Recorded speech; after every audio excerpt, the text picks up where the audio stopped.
Awesome. So welcome back, everyone. I'd like to invite you to our closing discussion. So we have had a tremendous amount of conversation over the last 2 days across these 4 different scales, both here in our plenaries and our talks and within the breakout sessions. Just want to remark these have been fantastic and eye-opening conversations, really bringing to light some of the challenges that we face as a community moving forward in attempting to realize this vision of pandemic prediction. So what I'd like to do now is reintroduce our 4 co-chairs, co-organizers for this event, who are going to open up a discussion, just some closing discussion for our workshop. So I want to invite you all again back to take lead in this closing conversation. Thank you so much for all the work that you all have done in helping to organize this event. So maybe I'll go. Thanks a lot, Emmanuel, and thanks everyone for joining us again.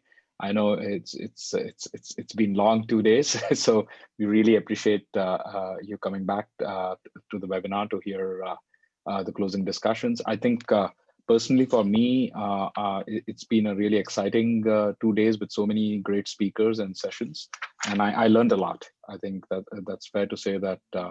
Especially from people from so very different backgrounds and the kinds of problems they are being tackling.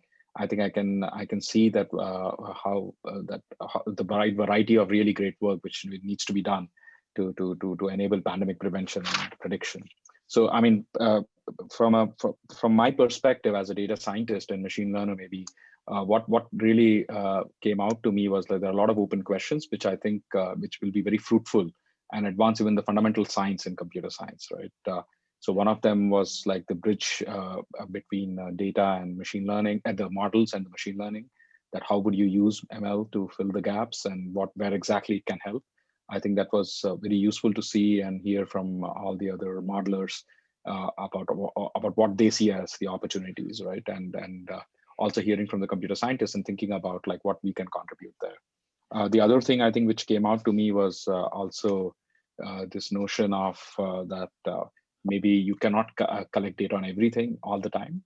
So maybe there needs to be a more cohesive and a convergent team science kind of approach, right? Very deep collaboration with both the domain scientists, data scientists, and maybe even the policymaker who is the stakeholder, right, at the end of the day, because you need to convert the data to decisions, right? And models and machine learning are just a means to an end, which is finally you need to, for these kinds of things, you need to help people take decisions.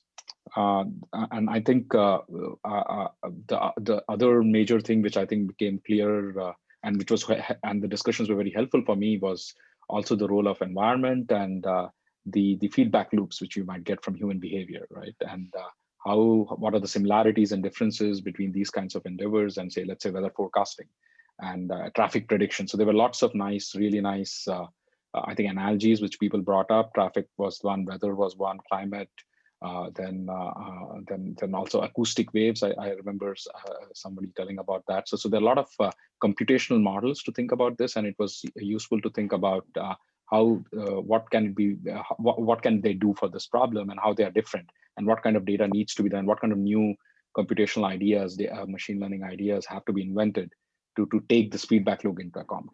So I think that was an interesting question for me, like uncertainty quantification, right?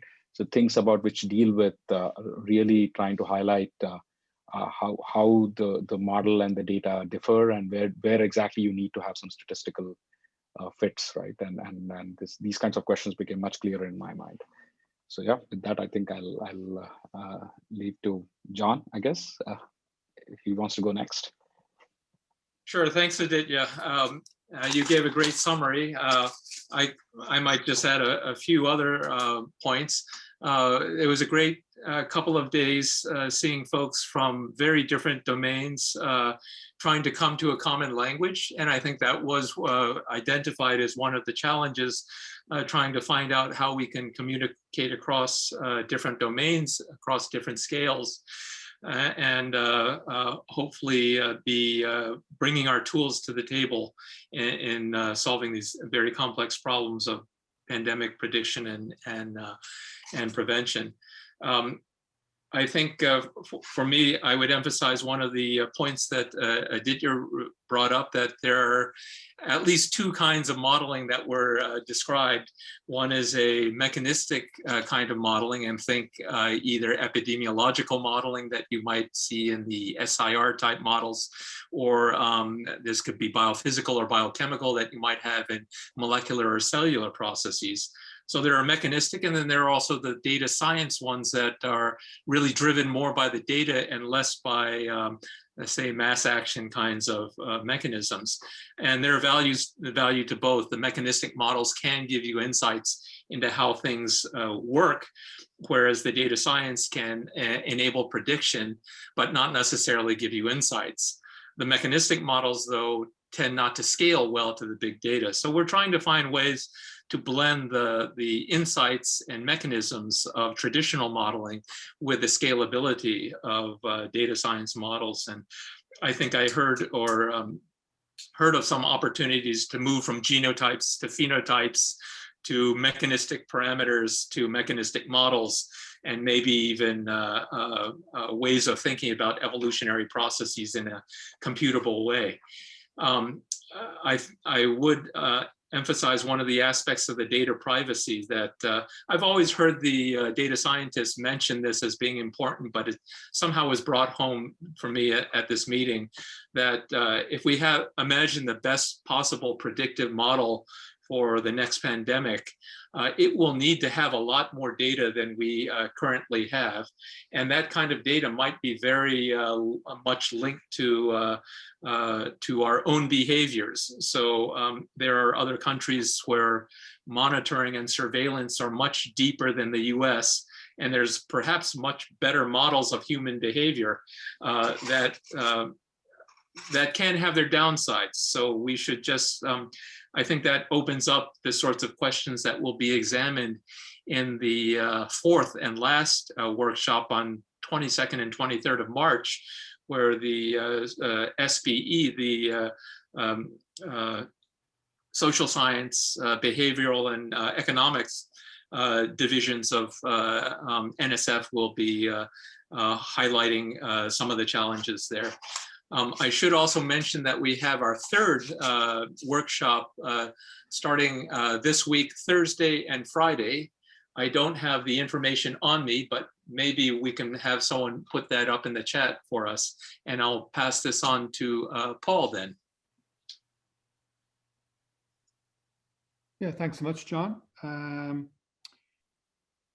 So in one of the breakout sessions, there was a great comment, and I hope I'm attributing it correctly to Angelique Korthals, but it might have been somebody else. I was taking notes at the time. But we were asked, what are the challenges? And the comment back was, there's no challenges. We need to just get going or get started. So I really like that. I'm really interested in how we would actually go ahead and prototype an end-to-end PIPP and how we would actually get started. So hopefully in closing, it was Catherine. Okay, thank you. I don't know whether we should consider starting completely anew or we should pick up where we left off. I know that EpiSims is out there from Los Alamos National Labs, and folks are continuing that at Virginia Tech. The MIDAS initiative is alive and well at NIH. I don't know if we should begin with a template from other previous community models. I know we have very successful models of cities in the urban science community. We have excellent community models at global scale for climate change. I don't know if we should just start cobbling it together and see how far we get if we figure out what the landscape is by just getting going, and how we would organize that in a kind of like game jam or software jam type effort. Or perhaps it might be parallel efforts like an ERC, where we have a large center initiative with different themes, organized hierarchically with different milestones and so on. Whether it could be distributable or distributed centers of excellence. And here I'm reminded of the NSF-funded NCGIA, the National Center for Geospatial Information and Analysis, that to some extent gave us the modern GIS industry, or whether it could be something like a DARPA Grand Challenge, which, you know, to some degree gave us the autonomous vehicle industry. And I can't think of a better grand challenge than preventing pandemics. So that's my personal take. I'm excited. I'm quite restless. I'm excited. I'm in an engineering school. I'm excited to just sit down and start building this. So I hope you'll consider joining me if you have an interest. Thank you all so very much. All right, I'll wrap up. Who's next? Krista is next. Sorry. That's all right. I'm so wrapped up in building this, I forgot to introduce you. Please, Krista. I think it sounds really exciting, Paul. And I love to see how far we get. So I'm a data generator. I'm not, when I work with models, they're very simple models. So it's been really interesting to be on, you know, the data generator side of this and think about what data do I help create and how is that data ultimately used in these models. And thinking about how I can make better data and make really valuable data that can be used. There's a lot of discussion on, you know, making sure that the data can be combined, that it can, how do we combine it to get at the questions that we're trying to answer. And so I'm gonna spend time thinking about that. Yesterday in a conversation with Aditya after the talks, Aditya was talking about, he posed, how do we know we were successful, right? Like what's success look like here? And I don't know if it was John or I said, well, you know, we don't have another pandemic, or when we do have another pandemic, we address it faster than we did this time. He's like, yeah, but if you're successful, you don't have another pandemic, but nobody knows that you were successful. And so I've been going around in that cycle all day today, thinking about how we show we were successful here. And if anyone has any ideas, you know, paste it in here. What does success look like coming out of this PIPP kind of initiative, this idea? And so with that, I want to thank you all. This has been really exciting for me, learning new areas of research and thinking ahead to where I might help plug into this in the future. It's been very fruitful. So thanks, everybody. I'm going to pass it off. Fantastic. Thank you so much again to all of you. I know we have a little bit of time, and so I do want to encourage participants, if there are any questions that you all have for the co-organizers, and we do have some time for you to respond. I think I'm going to just begin with an opening question. So I think part of the goal of this workshop was to encourage cross-disciplinary cooperation, right? Interdisciplinary research, and to sort of think outside of the bounds of our own backgrounds and say, who is it that we could work with in order to be more effective in our research? And so my question to all of you as co-organizers, through the conversations that have taken place, have you all started to think about different disciplines that you may want to work with moving forward that you might not have considered prior to this convergence? I can start us off. So I've already been working with data science. I would characterize myself as also a data collector in the molecular and cellular level of viruses, as well as a modeler, a mechanistic modeler of how viruses grow. We've already started to work a little bit with data scientists, so people who are teaching us about some of the tools of machine learning. I think the new group that I would be excited to collaborate with now is the civil engineers, because I'm learning that there's so much, I guess I've never really thought about wastewater, to be quite frank. I know that, you know, that it's a key area of civil engineering, but I think in our last session, I mentioned that we have to rename it not wastewater, but reporter water, in the way that biologists talk about reporter constructs. When they create a virus that lights up the cell, they created a reporter of the infection. Well, the wastewater, I've learned, is a reporter of human behavior. And I think there's just a ton of information that could be learned from there. So I'm very excited to learn more from my environmental engineering colleagues about trying to get the wastewater or reporter water to tell us the stories that it has embedded in it, along with our data scientists and other modelers. So I think there's a great opportunity there. Awesome, fantastic. Thank you, John. Anyone else on the panel want to respond? So maybe I can go. I mean, I think first, I think it's been incredible, even with the four of us, right? Like we didn't really know each other, right? And we were just brought together as a team, and coming from different perspectives. So I think it's been really wonderful trying to understand different ideas and topics. So I mean, for me, again, I think as John said, I mean, part of my research has been on machine learning for public health and urban analytics. So we have been working closely with epidemiologists, infection control, hospital infection control experts, public health folks from the CDC. So I think for me, so strengthening those collaborations is obviously part of it. For what I could see that there could be more closer tie-ups there. But at the same time, I think all the scales, right? Like let's say the molecular scale, which I was really not very familiar with. I think I learned a lot about what kind of open problems may be there, right? Where we can help, and maybe there are similar ideas, like let's say viral evolution to the epidemiological models, and where we can maybe fit in. And also, I think the environmental scale, I think that was an eye opener for me, that it can provide you a lot of, I think, so-called surveillance, right? Which we were probably, I was not aware of, at least, right? Again, wastewater, for example, and the surveillance data. I mean, these new sources of data would be really cool, and trying to use that data to bridge the gap with the model is what really excites me at all these scales. And there are fundamental questions here which will lead to fundamental computer science advances. So I'm excited. Thank you so much. Anyone else? I'll go. So yeah, as a data generator, I'm excited to interact more closely with data scientists, with modelers, to see how, again, we can make our data more amenable to incorporation in models with other data to answer these important questions. So I'm excited to reach out to these new colleagues that I have for that type of work. Thank you so much. And Paul, I believe it's on you. Yeah, so I was really impressed at how many times I heard that human behavior is the key to everything.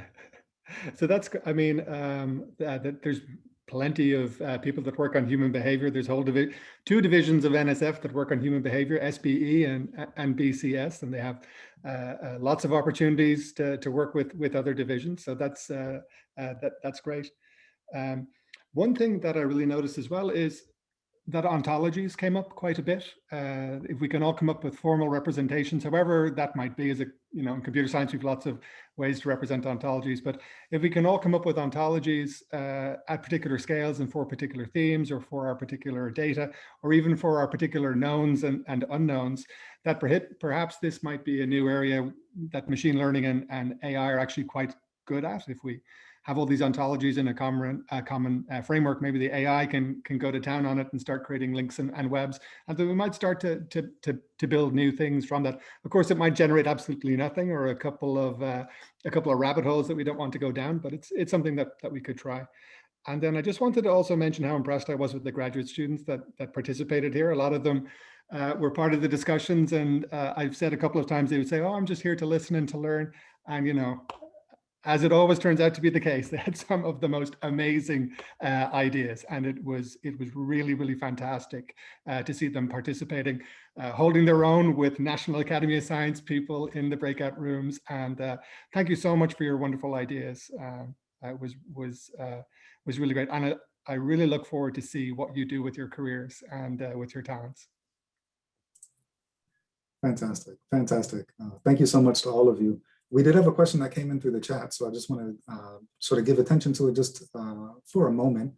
So the question is basically asking, how is it that we can leverage the knowledge that we've acquired through our experiences with SARS-CoV-2 and COVID-19, leveraging the knowledge that we've acquired over these experiences and making that applicable if a new agent emerges, or if there is another pandemic. And so since all of you come from a different background, have a different perspective, it might be interesting to know, maybe in your work, you're already leveraging some of what we've learned. Maybe there are new ways that you're considering leveraging this information moving forward, but it'd be great to hear your perspective. I'd be happy to start that off. So we are studying human coronaviruses, but not the ones that cause COVID. And we have studied a number of other viruses. So you might remember before COVID, there was something called Zika going around. And this is a mosquito-borne. So this is a vector-borne virus. And it's conceivable that, you know, there could be a pandemic that could be carried by vectors, as we also heard from Deborah Peters yesterday. So I'm just thinking about these two kinds of viruses, which are different and transmit by different mechanisms.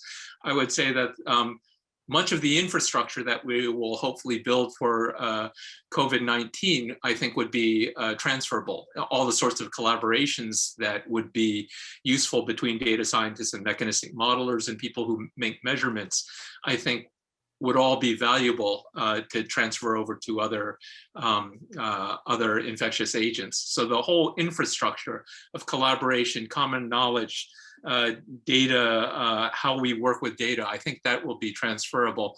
On the details then, the models, the mechanistic models then would certainly be somewhat different because there would be different ways at which the pathogen could move. So those would have to be adjusted and you need to make the appropriate sorts of changes.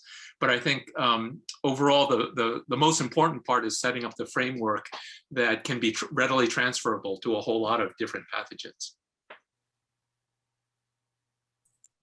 Thank you. Thank you. Anyone else? Additional thoughts? I guess, oh, so go ahead, Paul. No, go ahead. No, DT, go ahead. Yeah, I mean, I was thinking that, yeah, I mean, this is, I would personally speaking, right, like in the first few months of the pandemic, I think everybody who was contributing to trying to respond to it was basically pivoting from the work they were already doing on other diseases, right? This was a novel pathogen after all. So, I mean, so most definitely, I think, for speaking from my experience, like I was working on influenza, other kinds of infectious diseases, and a lot of the techniques we developed, in fact, was repurposed, right, to predict trajectories, for example, for COVID, hospitalizations, and so on. And even in our symposium itself, you saw a vast variety of speakers, right, who some, like as Deborah was on vector-borne diseases, some on have been working on other sorts of like Zika, Ebola, and all of the infrastructure and the technologies which they have developed have been come to bear on this problem. So yeah, most definitely, I think that's one of the things. Even vaccines, for example, the mRNA technology was developed for something else totally, right? And so I think that's the value of these long-term research, right? That you never know how they can be proven to be useful. So yeah. Great, thank you so much. Anyone else? Any other thoughts? I'll jump in. I was just going to remind everybody of the opportunity that we have to engage with the public, and just think about simple things like dashboards, how useful these dashboards have been. It's, you know, Johns Hopkins have one that's very, very popular, but I know that my university has a dashboard, and then some of the newspapers have dashboards and so on. But how effective they have been in giving people a sense of where they are in this, and, you know, whether things might get worse or get better, and so on, you know, for better or for worse. But maybe we always have a dashboard like that up. We just keep it up. We just keep it up there, and as new things emerge, same way that we check weather forecasts, or, you know, some of us check the stock market, that we just get used to checking these dashboards. And maybe the dashboards can get better, and there can be a tremendous amount of science that goes on to produce one little uptick on a dashboard. But as far as the public is concerned, that there's some repository there that they can check and quickly get the kind of pulse of how things are. Well, I appreciate how excited you are when you talk about this. So I really do appreciate that. Thank you very much. Krista, do you have any thoughts as well? Okay, fantastic. Well, thank you so much. Let's see, was there a, okay, and we have some other folks who are thanking you as well. I wanted to sincerely thank all of you as co-organizers, not just for the amount of effort that you put into helping to prepare and to create this two-day symposium, but also for making yourselves fully available over the last 2 days in all of the sessions, volunteering your perspective, your opinions, your research, and participating in the breakout discussions and even in this closing discussion. I think you all have really modeled the level of commitment and involvement that's necessary to help to continue to make positive change. So thank you so much for all of the work that you put in, and we are all grateful for your contributions. So thank you, Emmanuel, for moderating. Yep. Thank you. Thank you. Thank you to Emmanuel and the Energetics team for a great job. Do we have closing remarks from NSF at the moment now, or? Yes. Yep. Yeah. So, I also wanted to quickly thank all the support staff, right, who maybe are not here in front, who made sure that things kept running, from both NSF and thanks. And especially Goli. Yes, Goli. Thank you. I agree. Working with the team at NSF has been fantastic. So we appreciate Yes. all of your contributions as well. Y'all are amazing. So the last item on our agenda, I am very pleased and happy to be able to produce Dr. Ele Bayoba May. Dr. May is an associate professor of biomedical engineering at the University of Houston, and also currently serves as a program director for the Systems and Synthetic Biology cluster within the Division of Molecular and Cellular Biology in NSF's Biological Sciences Directorate. The SSB program supports highly interdisciplinary research that uses the tools of systems and synthetic biology to understand complex interactions within biological systems across different scales. Dr. May earned her PhD in computer engineering from North Carolina State University, and prior to joining the University of Houston, held an appointment as a principal member technical staff at Sandia National Lab in Albuquerque, New Mexico. So we are very grateful to have you here representing NSF to be able to provide us with some closing remarks and to remind us of some of the things that we can look forward to even as this particular symposium comes to a close. So thank you so much, Dr. May. Okay, thank you, Emmanuel. And I think a lot of people have already said thank you. And so I'm going to repeat and add to the thank yous that have been said. So on behalf of NSF and all of the program directors that are part of the working group, I really want to thank our organizers, Aditya, John, Krista, and Paul, for organizing this. As some of you may know, this was done on a very short time scale, and they have produced an amazing workshop and pulled together an amazing group of speakers and participants. So we are very grateful for them taking leadership in doing this. And on the NSF side, the subgroup that had a chance to work with them, we've really enjoyed it. And so some of this has already actually been said, so I'm kind of echoing the choir here. So I also wanted to make sure that I acknowledge, thank the speakers. We have enjoyed listening to and learning from the community. And we wanted to thank the participants that were active participants and were part of the work, the breakout groups. And also we wanted to thank the participants that submitted questions and was part of this conversation. This is a really important effort within NSF. I also wanted to acknowledge again the directorates in NSF that were directly involved in this.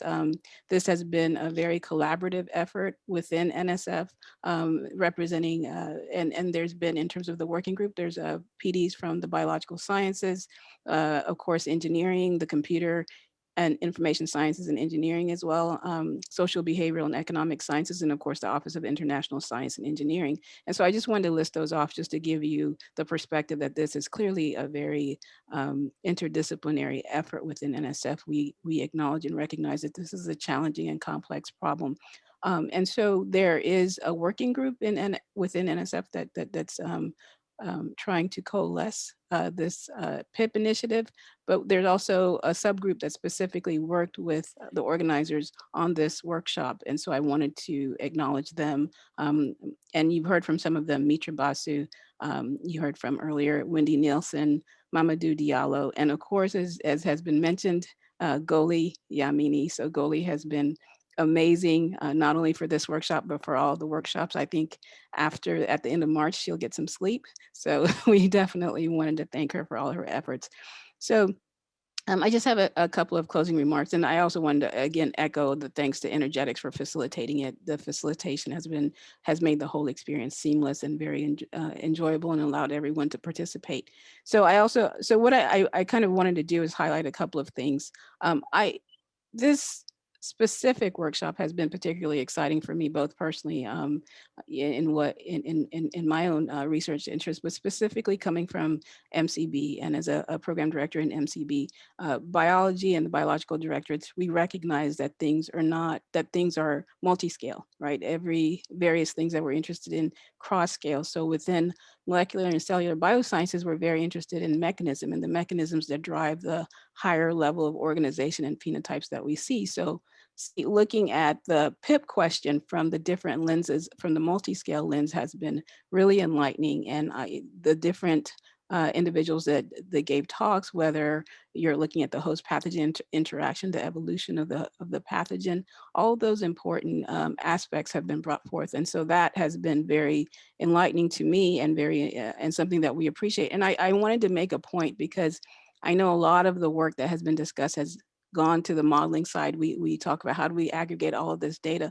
I wanted to emphasize something that is of interest within NSF, especially bio, is we're interested on the fundamental questions, right? The fundamental mechanisms that drive emergence. So we can think about the opposite. How can we now use the models? How can we use the engineering tools to help us inform the basic sciences? So that's another flip side that it came out in some of the talks, but we have so many amazing tools from synthetic biology to various engineering platforms for monitoring and studying and trying to dissect this. How do we use that to inform the basic science understanding so we can think about emergence? And so, as Mitra mentioned at the beginning of our 2 days together, and as you heard from our director, PIP is an area of great interest to NSF, and clearly it's timely. And so what we are trying to do is bring various communities together and trying to identify areas where we've been successful, where the whole has been greater than the sum of its parts. But also as we're doing that, we want to identify those gaps. Where is it that even when we bring all of our tools together, we still are having challenges to address things that will actually move us forward in areas related to pandemic prediction and detection of emergence. So those are some of the things that we hope come out of these discussions, and where we can get insights into what are the tools that we need to develop, what are the areas that we need to catalyze, what can NSF do to catalyze those areas and encourage the types of collaborations that will address those gaps. So so already, I believe John mentioned it, there's going to be additional workshops. So what we're asking is that you please do, those of you that are able to, I know, 2 days is quite a lot and the next workshop is this week, but if you're able to, please engage in those. Your voice matters, your insight matters, and it really helps inform kind of where we go from here. So in addition to the workshops that have already been mentioned, the one that's later this week, there will also, we ask that you stay tuned. There's also an additional upcoming workshop that it's an international effort that might be in the form of a workshop. So please just kind of keep your ears open to that and continue to kind of watch the space and see, and so that when it does come up, you can participate. So one purpose of these workshops is both to start a conversation, but also give an opportunity for you as the community to start thinking about future collaborations. And I know that discussion has already started, and perhaps active research areas that are cross-disciplinary. So as you're thinking about that, know that NSF is currently in the process of developing further opportunities that will dovetail with the workshops that have been going on and the workshops that are upcoming, all under this umbrella of PIPP. So please stay tuned. And of course, as always, whatever comes next from NSF, it's going to be broadly disseminated as the opportunities arise. And so I don't know if the organizers mentioned this. I know there's a question about white papers, but the information that has been presented here will of course be available in terms of the workshop, has been recorded and all those kinds of things. So so thank you again to everyone who made this possible. And on behalf of my colleagues and my the other PDs, we just want to thank you for participating, and I'll turn it back to you, Emmanuel. Thank you so much, Dr. May. And thank you so much to each and every one of you who decided to attend as well. Thank you for your full participation and your contribution. So with that, I'd like to just thank everyone once again, and we'll close here. We look forward to seeing you again in a future NSF workshop and in future research collaborations. Take care, everyone. All right. Thank you all. Thanks, Here. Emmanuel.